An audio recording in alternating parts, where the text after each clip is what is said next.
کہ انہوں نے حضرت عیسیٰ علیہ السلام کر کے پکارا، حضرت مریم علیہ السلام کر کے پکارا۔ تو میں نے وہ جو بیان سنا، اس دن میرے دل میں جتنے مسلمانوں کے اشکال تھے وہ سارے کے سارے دور ہوئے۔ تو مجھے اس دن پتا چلا کہ مسلمان تو یار بڑے ادب سے نام لیتے ہیں، حضرت عیسیٰ علیہ السلام، حضرت مریم علیہ السلام۔ اور جب واپسی آ رہے تھے تو اس میرے دوست نے مجھے پوچھا کہ خرم بھائی، کیا کبھی ایسا میلہ تم نے دیکھا ہے؟ تو میں نے کہا یار میں نے ایسا میلہ پہلے کبھی نہیں دیکھا۔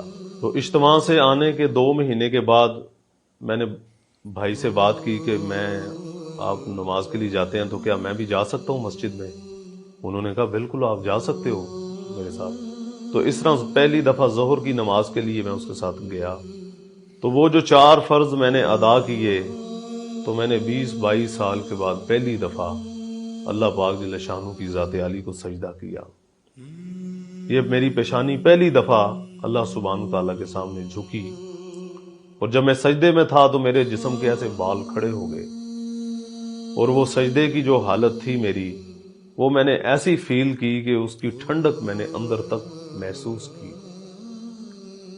تو خیر وہ 4 فرض پڑھنے کے بعد مجھے اتنا سکون ملا کہ وہ بھائی جو میرے ساتھ تھے وہ بقایا نماز پڑھنے لگ گئے۔ میں کبھی مسجد کے محراب کی طرف دیکھ رہا ہوں، میں کبھی مسجد کے پلروں کی طرف دیکھ رہا ہوں، میں کبھی مسجد کی چٹائیوں کے اوپر ہاتھ ایسے لگا کے اپنے سینے کے اوپر پھیر رہا ہوں۔ یعنی کہ مسجد کی نورانیت بڑی زبردست میں محسوس کر رہا تھا۔ اس طرح پھر کرتے کرتے تقریباً میں 1 سال نمازیں تقریباً میں چوری چھپے پڑھتا رہا۔ تو پھر میں نے سوچا کہ یار اسلام میں اور عیسائیت میں فرق کیا ہے؟ تو میں نے دیکھا مسلمانوں کی جتنی مسجدیں ہیں سب کا رخ ایک ہے، قبلہ رخ۔ عیسائیت میں نے دیکھا چرچ کا کوئی رخ نہیں ہے، چرچ میں داخل ہونے کی کوئی دعا نہیں ہے۔ تو اس طرح جو اللہ پاک جل شانہ نے ہمیں قرآن دیا ہے، اپنا کلام دیا ہے، یعنی کہ وہ ایک مسجد سے اٹھا لو، دوسری مسجد سے اٹھا لو، ایک ملک سے اٹھا لو، دوسرے ملک سے اٹھا لو، تو اس طرح اس کی زیر زبر کی بھی کوئی غلطی نہیں ہے۔ تو بائبل جو بھی ان کے پاس موجودہ بائبل ہے، یعنی کہ وہ بالکل چینج ہو چکی ہے۔ ایک گھر سے اٹھا لو، دوسرے گھر سے اٹھا لو، ایک چرچ سے اٹھا لو، دوسرے چرچ سے اٹھا لو، تو یعنی کہ وہ الگ الگ بائبلیں ہیں۔ تو اس طرح الحمدللہ میں نے جب عیسائیت کو اور اسلام میں فرق دیکھا تو مجھے زمین و آسمانوں کا فرق محسوس ہوا۔ تو اللہ تعالیٰ سے میں نے دعا بھی کی کہ یا اللہ اگر اسلام حق ہے تو اسلام کی حقیقت مجھے نصیب فرما، اگر مسیحیت حق ہے تو مجھے مسیحیت پہ جما دے۔ تو میں سوچتا تھا کہ یار میں نے اسلام کہیں قبول کر لیا تو کہیں کوئی ایسا مرلہ میرے اوپر نہ آ جائے کہ مجھے کہیں اسلام کو چھوڑنا نہ پڑ جائے۔ تو اس لیے میں چاہتا تھا کہ میں صحیح طریقے سے اسلام کو چیک کروں اور اس کو دیکھ کے پھر اسلام کی طرف آؤں۔ تو پھر اللہ پاک کی طرف سے میرے دل میں یہ بات آئی کہ اللہ تعالیٰ نے مجھے یہ چیز دکھا دی ہے کہ اسلام حق اور سچ ہے، تو کہیں بغیر کلمے کے میری موت نہ آ جائے۔ تو اگر بغیر کلمے کے میری موت آ گئی تو میرا کیا بنے گا؟ تو پھر یہ میں نے فیصلہ کیا کہ میں نے اسلام قبول کرنا ہے۔ تو میں نے اس بھائی سے بات کی کہ میں اسلام قبول کرنا چاہتا ہوں، وہ بہت خوش ہوا۔ تو اس طرح الحمدللہ ہم وہاں مسلمانوں کے اجتماع پہ گئے، تو میں نے بیان سنا، بیان کے بعد عشاء کی نماز کے بعد پھر ہم نے ایک مولانا صاحب آئے، تو اللہ کی رحمت سے پھر مولانا صاحب نے کلمے کے الفاظ دہرائے، تو میں نے کلمے کے الفاظ پڑھے۔ تو یقین کریں جب میں نے کلمہ پڑھا تو مجھے ایسے محسوس ہوا جیسے دل کا کوئی خانہ خالی ہے اور کلمہ پڑھتی وہ خانہ پر ہو گیا، جیسے پتہ نہیں کوئی کتنی جاندار کتنی قوت دار چیز میرے اندر داخل ہو گئی ہے۔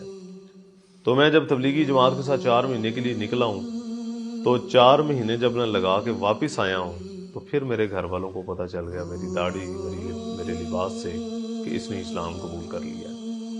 تو پھر مجھے گھر والوں نے بٹھایا اور مسلمانوں کی کمیاں بتائی، تو میں دل ہی دل میں اللہ سے دعا کرتا رہا کہ یا اللہ ان کو پتہ نہیں ہے کہ صحیح راستہ کیا ہے، میرے مولا جیسے تو نے مجھے حقیقت اسلام کی نصیب کی، ایسے میرے گھر والوں کو، میرے نانکوں کو، میرے دادکوں کو بھی یہ چیز نصیب فرما۔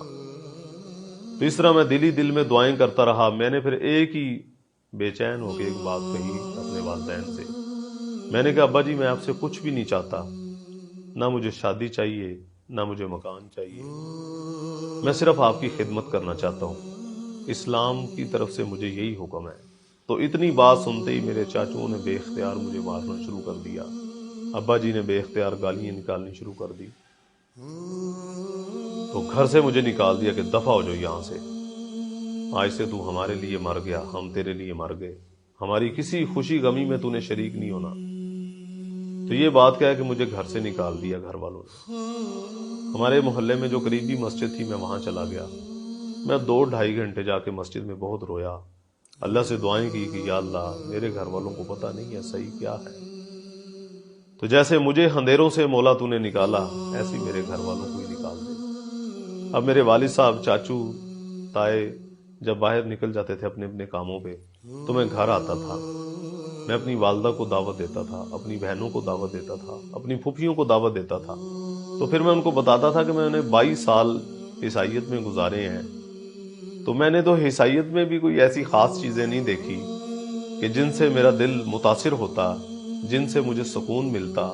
تو خیر میری والدہ بھی رو رہی ہے، میری بہنیں بھی رو رہی ہیں، بہن بھائیوں میں کیونکہ بڑا میں ہی تھا تو اس لیے ان کو بہت صدمہ تھا میرا اسلام قبول کرنے کا۔ تو خیر ابا جی نے مجھے گھر ٹھہرنے کی اجازت نہیں دی تھی، میں نے زبردستی رہنا شروع کر دیا گھر میں۔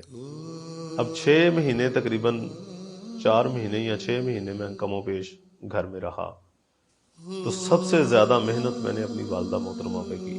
تو 6 مہینے کے بعد خیر میری والدہ محترمہ اسلام قبول کرنے کے لیے تیار ہو گئی، کہنے لگی بیٹے میں مسلمان ہونے کے لیے تیار ہوں، لیکن اس گندگی کے اندر، اس اندھیرے کے اندر ہم نے نہیں رہنا، مجھے یہاں سے لے کے کہیں اور مجھے لے کے چلے جاؤ۔ اسلام قبول کرنے کے بعد الحمدللہ ایک اندر میرے فکر پیدا ہوئی، تو میں اپنی قوم کو، اپنے قبیلے کو، اپنے خاندان کو چوری چھپے ملتا رہا۔